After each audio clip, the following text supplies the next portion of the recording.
धौलपुर जिले से होकर गुजर रहे एनएच 44 पर सागरपाड़ा के पास तेज रफ्तार ट्रक ने साइकिल सवार बुजुर्ग को टक्कर मार दी। ट्रक की टक्कर से बुजुर्ग की मौके पर ही मौत हो गई।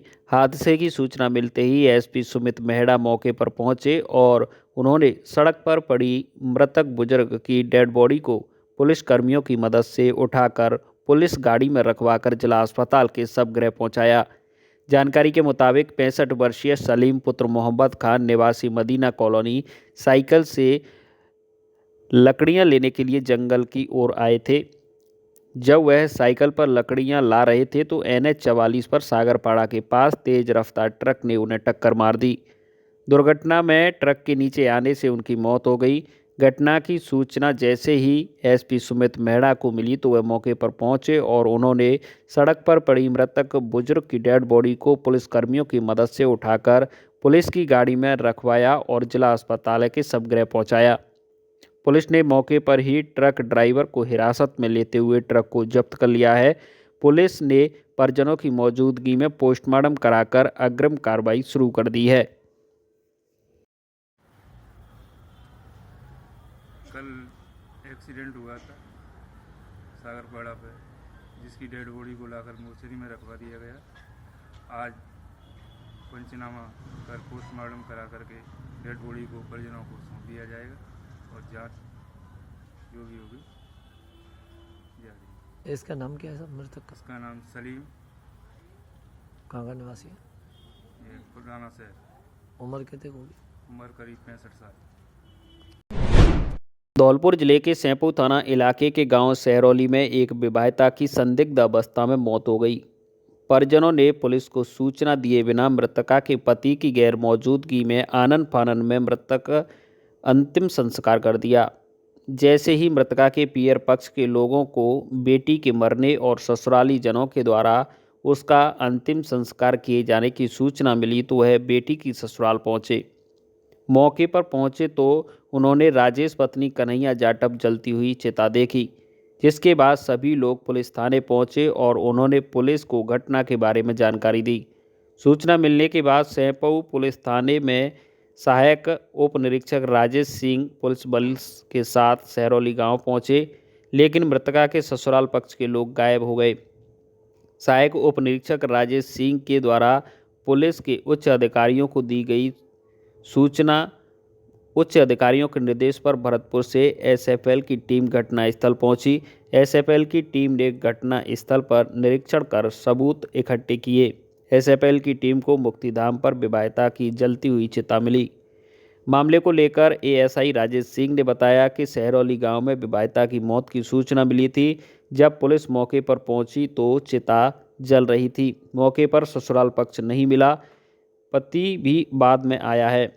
अभी मामले को लेकर पीहर पक्ष के द्वारा तहरीर नहीं दी गई है। तहरीर आने पर विधि सम्मत कार्रवाई करेंगे। सर क्या घटना है सहरौली की? आज सहरौली में अज्ञात कारणों से मरने की एक औरत की मरने की सूचना थी, जिसका हम वहाँ पहुँचे तो उसका पीयर पक्ष मिला। अभी कोई कारणों का पता नहीं चल पाया है। उसका दाह संस्कार गांव वाले और परिजनों ने पूर्ण नहीं कर दिया था और उन्होंने इस संबंध में भी कोई तहरीर नहीं दी। बताते हैं पति जो था महिला का वो बाहर है। पति यहाँ बाहर काम करता है नोएडा में, जो आ गया है। तो फिर दाह संस्कार किसने किया, बेटे ने या अन्य इस परिजनों? बारे में कोई जानकारी नहीं हुई पाई है। उससे पूर्व पति के पूर्व से कर दिया था, पहले दाह संस्कार कर दिया था। आगे क्या कार्रवाई हो रही सर? अब जैसे वो तहरीर देंगे या क्या करेंगे, जैसी कार्रवाई की जाएगी विधिक कार्रवाई होगी, जो भी अमल में लाई जाएगी। बाड़ी शहर के वार्ड नंबर 13 स्थित मीनेश्वर महाराज बाग कॉलोनी के दर्जनों नागरिकों ने आज एसडीएम कार्यालय पर विरोध प्रदर्शन कर ज्ञापन सौंपा है। नागरिकों का आरोप है कि वे वार्ड 13 स्थित मीनेश्वर कॉलोनी में रहते हैं, जहां जगह जगह पानी भराव हो रहा है, जिसको लेकर पूर्व में ही कई बार नागरिक विरोध प्रदर्शन कर चुके हैं और नगर पालिका सहित सभी विभागों के अधिकारियों को समस्या के समाधान को लेकर मांग की है, लेकिन समस्या पर कोई ध्यान नहीं दिया जा रहा है। यहां तक कि मीनेश्वर कॉलोनी में सड़क निर्माण को लेकर पीडब्ल्यूडी विभाग द्वारा ठेकेदार को वर्क ऑर्डर जारी कर दिया गया है, लेकिन ठेकेदार ने महीनों बाद भी काम शुरू नहीं किया है। ऐसे में परेशान नागरिकों ने एसडीएम कार्यालय पर विरोध प्रदर्शन कर ज्ञापन सौंपकर कार्रवाई की मांग की है।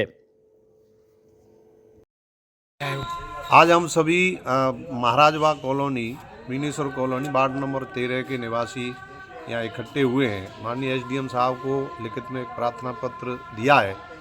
इस प्रार्थना पत्र में ये लिखा है कि पहले इस क्षेत्र में हमारे यहाँ जो पानी भरा हुआ कीचड़ की समस्या है, उसमें नाला निर्माण का वर्क ऑर्डर मिल चुका है, लेकिन ठेकेदार ने अभी तक काम नहीं किया है। पानी और कीचड़ इतनी मात्रा में है कि पैदल चलना मुश्किल हो रहा है। गंदगी की वजह से बीमारियां पनप रही हैं। पढ़ने वाले बच्चे, बुजुर्ग चलने में दिक्कत होती है, कभी गिर जाते हैं। तो इस सब से समस्या का समाधान पाने के लिए माननीय एसडीएम साहब से निवेदन करने के लिए हम सभी आए, जिससे कि ठेकेदार द्वारा कार्य किया जा सके। ये कीचड़ के बारे में और रोड के बारे में कम से कम 5 बार एप्लीकेशन एसडीएम साहब को दे दिया है और ईओ साहब को दे दिया है 4-5 बार, और मैं 2023 से दे रहा हूँ। आज तक कोई एक्शन नहीं हुआ है और बार बार आश्वासन देते हैं परंतु कार्य कुछ नहीं होता है। वर्क ऑर्डर के साथ भी दिया है पर कोई कार्य नहीं हुआ है आज तक। क्या नाम है आपका? मेरा नाम हरीलाल है। पहाड़ी शहर के सामान्य अस्पताल के प्रसूता वार्ड में इन दिनों लापरवाही इस कदर हावी है कि शाम होते ही प्रसूत वार्ड में आसपास के क्षेत्रों के कुत्तों का जमा बड़ा देखा जा सकता है। यह कुत्ते केवल उक्त परिसर में ही नहीं बल्कि खाली बेड और स्ट्रेचर पर आराम फरमाते नजर आते हैं। ऐसे में प्रसूताओं के साथ महिलाएं अटेंडेंट परेशान हैं, जिनको नवजात शिशु को कुत्तों द्वारा उठाकर ले जाने का अनजाना भय सता रहा है। मामले को लेकर अस्पताल प्रशासन को कोई जानकारी नहीं है। ऐसे में कुत्तों का यह जमा बड़ा कभी भी किसी घटना का कारण बन सकता है। बाड़ी उपखंड के अलीगढ़ गांव से आई बुजुर्ग महिला सरोज ने बताया कि उनकी बहू की डिलीवरी हुई है, जिसे लेकर वह शुक्रवार को सुबह आए थे और अब रात में जच्चा सोई हुई है, लेकिन उनको जागना पड़ रहा है, जिसके पीछे बाढ़ में कुत्तों का घूमना कारण बताया है। उन्होंने बताया कि कोई भी कुत्ता नवजात बच्चे को उठाकर ले गया तो क्या होगा, इसलिए वे जागकर अपनी बहू और अपने बच्चे का ध्यान रख रही हैं। बाड़ी शहर के अस्पताल में हालांकि 200 बेड की सुविधा है और यह जिला अस्पताल से कन्वर्ट हो चुका है, लेकिन यहाँ व्यवस्थाओं के नाम पर कुछ भी नहीं है। चौकीदार की पोस्ट खाली है और वार्ड बॉय के पोस्ट भी खाली चल रहे हैं। ऐसे में अस्पताल में रात के समय देखभाल करने वाला कोई नहीं है। कई बार चिकित्सक और नर्सिंग अधिकारियों के साथ वारदात भी हो चुकी है। अस्पताल के प्रमुख चिकित्सा अधिकारी डॉक्टर हरि किशन मंगल ने बताया कि प्रसूता बाड़ और आसपास के क्षेत्रों में कुत्तों का रात में जमावड़ा रहता है, इसकी उन्हें कोई जानकारी नहीं है। मामले को लेकर बाढ़ प्रभारी और स्टाफ से जानकारी की जाएगी। जच्चा बच्चा बाढ़ के किसी प्रकार से कुत्ते या कोई आवारा जानवर प्रवेश न करे, इसके प्रयास करेंगे। नहीं थी आपको, बताइए क्या हुआ था? कुत्ता डोल रहे हैं हमें। हाँ, बच्चा बच्ची ले जाओ हमें। नहीं। हमें तो सवेरे 8 बजे आए। क्या बच्ची हुई है? हाँ। तो बंदे डोले? हाँ, डोल तो रहे कुत्ते। हाँ, पलंग के नीचे डोले गए। सो रहे हैं जी, बहू सो रही गई तो बेड पे। नहीं। हाँ, और नाक लगू जाके। कोई हॉस्पिटल की तरफ से कोई ध्यान दिया क्या कुत्ते को भगा दें? कौन आया भैया? क्या नाम है आपका? मेरा नाम तो वैकुंठी है भैया। कहाँ से आई हो? मैं तो इतनी आई हूँ कंचन प्रमाण थे। हाँ, कुत्ते डोल रहे हैं और कोई भी ना देख बाहर। या फिर जहाँ किसी के बच्चे होते हैं तो वो वहाँ ले जावे, कोई देख बाहर नहीं है। कोई देखो नहीं। कोई बात क्या देखो क्या नाम है नहीं। आपका? हाँ, अलीगढ़ के है सरोज। सरोज नाम है। हाँ, लेडी मोबाइल आई है, डिलीवरी गया, अभी बच्चा नहीं है। क्या नाम है उनका? क्रांति। प्रशासन एवं राजस्थान सरकार के निर्देशानुसार Seth Ninua Ram charitable public welfare society Dholpur व श्री भगवान महावीर विकलांग सहायता समिति जयपुर की सहभागिता से 3 दिवसीय निःशुल्क विशाल विशेष योगजन सहायता उपकरण वितरण शिविर दूसरे दिन शनिवार को मयूरी विशेष विद्यालय में जिले भर के दिव्यांगजनों को व्हील चेयर, वैसाखी, ट्राईसाइकिल, कैलीपर्स, जयपुर फुट मिलने से उनके चेहरों पर एक विशेष खुशी देखने को मिली। मांगरोल के मनोज पिछले 8 माह पूर्व मनिया में रेल से गिरने से दोनों पैर कट जाने से अपाहिज हो गया था। शिविर में उसके दोनों पैरों में जयपुर फुट लग जाने के बाद वह जब अपने पैरों पर खड़ा हुआ तो उसकी खुशी का ठिकाना नहीं रहा। उसकी आंखों से आंसुओं की धारा बह निकली। शिविर का संचालन करते हुए रेड क्रॉस सोसाइटी के सचिव संजीव श्रीवास्तव ने जानकारी देते हुए बताया कि आज इस शिविर में जिले भर से बड़ी संख्या में दिव्यांगजनों ने भाग लिया है। सभी दिव्यांगजनों को शिविर में निःशुल्क भोजन की व्यवस्था की गई है। उन्होंने बताया कि आज शिविर में ट्राईसाइकिल 56, व्हीलचेयर 22, बैसाखी 17, कैलीपर 7, जयपुर फुट 14, कान की मशीन 20 वितरित की गई हैं।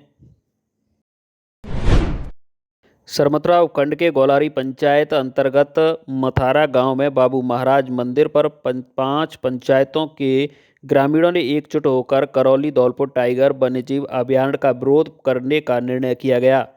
बैठक में बसेड़ी विधायक संजय कुमार जाटव ने शिरकत की।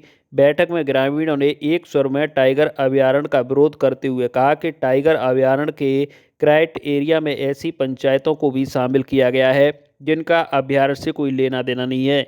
ग्रामीणों ने सरकार पर आरोप लगाते हुए कहा कि सरकार टाइगर अभयारण्य का भय दिखाकर लोगों की जमीन हथियाना चाहती है। ग्रामीणों ने कहा कि टाइगर अभयारण्य का क्राइम एरिया चिन्हित करने में वन समितियों तक से चर्चा नहीं की गई है, जबकि लोगों के जीवन की चिंता छोड़ टाइगर की चिंता की जा रही है। ग्रामीणों ने टाइगर अभयारण्य के क्राइटेरिया को पुनः चिन्हीकरण करने की मांग की है। शहर की जाम की समस्या से लोगों को निजात दिलाने के लिए ट्रैफिक पुलिस ने नगर परिषद के सहयोग से अभियान शुरू किया है। अभियान के तहत पहले दिन शनिवार को गुलाबबाग चौराहे से जगदीश टॉकीज तक स्थायी अतिक्रमण हटाए गए हैं। साथ ही अतिक्रमणकारियों को भविष्य में अतिक्रमण नहीं करने के लिए पाबंद भी किया गया है। हालांकि हकीकत तो ये है कि न तो नगर परिषद के पास और न ही ट्रैफिक पुलिस के पास जाम की समस्या का कोई स्थायी निदान है। कार्रवाई को लेकर नगर परिषद धौलपुर के इंस्पेक्टर चंद्र प्रकाश श्रीवास्तव ने बताया कि धौलपुर शहर में जाम की स्थिति शिकायतें मिल रही थी। शिकायतों के बाद ट्रैफिक पुलिस के सहयोग से अतिक्रमण हटाने का अभियान शुरू किया गया है। उन्होंने बताया कि पहले दिन Dholpur Karauli national highway 11B पर गुलाबबाग चौराहे से जगदीश टॉकीज तक अस्थायी अतिक्रमण हटाए गए हैं। इस दौरान दुकानदारों ने सड़क पर रखी होर्डिंग के साथ हथठेलों को सड़क से हटाया गया है। नगर परिषद धौलपुर की टीम ने ट्रैफिक पुलिस के साथ मिलकर हाईवे पर लगे अतिक्रमणों को हटाकर दुकानदारों के सामने को जब्त किया गया है। ट्रैफिक इंचार्ज टीनू सौगरवाल ने बताया कि नगर परिषद के साथ मिलकर शनिवार को अभियान की शुरुआत की गई है, जो अभियान प्रतिदिन शहर में अलग अलग हिस्सों में चलाया जाएगा। उन्होंने बताया कि अभियान के लगातार चलने के बाद लोगों को जाम की समस्या से निजात मिलेगी। धौलपुर जिले की कंचनपुर थाना पुलिस ने ट्रैक्टर ट्रॉली लूट के मामले में फरार चल रहे इनामी बदमाश को गिरफ्तार किया है। पकड़े गए बदमाश पर धौलपुर एसपी ने 25,000 रुपये का इनाम घोषित किया था। पुलिस ने बदमाश से पूछताछ शुरू कर दी है। कंचनपुर थाना एसएचओ शैतान सिंह ने बताया कि 7 नवंबर को पीड़ित राकेश पुत्र अतर सिंह निवासी भरतपुर ने रिपोर्ट दर्ज कराई थी, जिसमें उसने बताया कि वह ट्रैक्टर ट्रॉली में मिट्टी लेकर जा रहा था। रास्ते में बदमाश लाखन और उसके पुत्र देवेंद्र और रवि ने अपनी बोलेरो गाड़ी से ट्रैक्टर ट्रॉली को रुकवाकर उसकी पिटाई कर दी और उसके बाद अवैध हथियार दिखाकर ट्रैक्टर ट्रॉली को लूट कर ले गए थे। पुलिस ने मामला दर्ज कर पूर्व में 2 आरोपी लाखन और रवि को गिरफ्तार कर लिया था, लेकिन आरोपी देवेंद्र फरार चल रहा था। एसएचओ ने बताया कि फरार चल रहे आरोपी 22 वर्षीय देवेंद्र पुत्र लाखन सिंह निवासी सूखे का पुरा के आने की सूचना मुखबिर से मिली थी, जिस सूचना पर पुलिस की टीम को मौके पर भेजकर देवेंद्र को गिरफ्तार कर लिया है। एसएचओ ने बताया कि आरोपी देवेंद्र पर एसपी की ओर से 25,000 रुपये का इनाम घोषित था। बाल कल्याण समिति की कार्यकारिणी एक बार फिर से विवादों में है। बाल कल्याण समिति अध्यक्ष ने समिति के 3 सदस्यों के खिलाफ पॉस्को के आरोपी को बचाने के लिए पद का दुरुपयोग करने का मामला दर्ज कराया है। सदर थाने में दर्ज कराए गए मामले की जांच धौलपुर के सीओ सिटी मुनीश मीणा को दी गई है। बाल कल्याण समिति की अध्यक्ष मधु शर्मा ने रिपोर्ट में बताया है कि 27 और 28 अक्टूबर को एक बाल विवाह रुकवाया गया था। पुलिस ने नाबालिग बालक को डिटेन भी किया था। जिस मामले में डिटेन की गई नाबालिग से काउंसलिंग के दौरान एक आरोपी के शारीरिक संबंध बनाने की बात स्वीकार की। उसके बाद आरोपी के खिलाफ पॉस्को का जुर्म प्रमाणित माना गया।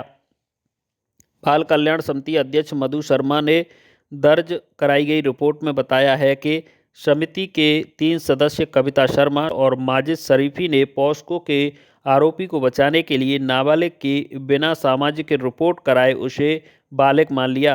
अध्यक्ष द्वारा थाने में रिपोर्ट दर्ज कराई गई में बताया है कि समिति के 3 सदस्यों ने नाबालिग के पिता द्वारा दिए गए शपथ पत्र पर आधार पर नाबालिग को बालिग माना था। जिस शपथ पत्र की समिति के सदस्यों ने जांच तक नहीं कराई थी। बाल कल्याण समिति के अध्यक्ष द्वारा थाने में मामला दर्ज होने के बाद जांच सीओ सिटी मुनीश मीणा को दी गई है। धौलपुर शहर की सदर थाना पुलिस ने पशु क्रूरता अधिनियम के तहत कार्रवाई करते हुए एक कैंट्रा व पिकअप गाड़ी को 29 पशुओं को मुक्त कराया है, जिसमें 29 भैंसों को क्रूरतापूर्वक ठूंस कर भरकर कट्टी घर ले जाया जा रहा था। साथ ही पुलिस ने 3 पशु तस्करों को भी गिरफ्तार करते हुए परवन में लिप्त एक पिकअप व कैंट्रा ट्रक को भी जब्त किया गया है। थाना प्रभारी रामनरेश मीणा ने बताया कि नेशनल हाईवे स्थित महाराजपुरा चौराहे पर कार्रवाई करते हुए एक कैंट्रा गाड़ी से 17 भैंसों को मुक्त कराया गया है। इस दौरान पशु तस्कर धर्मवीर पुत्र पातीराम जाटव निवासी पिपरई थाना सरायचोला जिला मुरैना मध्य प्रदेश, सोहेल कुरैशी पुत्र वासिफ कुरैशी निवासी मोहल्ला थेर कागारोल जिला आगरा उत्तर प्रदेश और मुन्ना पुत्र अफजल निवासी मोहल्ला बोरान कागारोल जिला आगरा उत्तर प्रदेश को गिरफ्तार किया है। मौके से कैंट्रा और पिकअप को भी जब्त किया गया है। पशु तस्करों के खिलाफ कार्रवाई की जा रही है।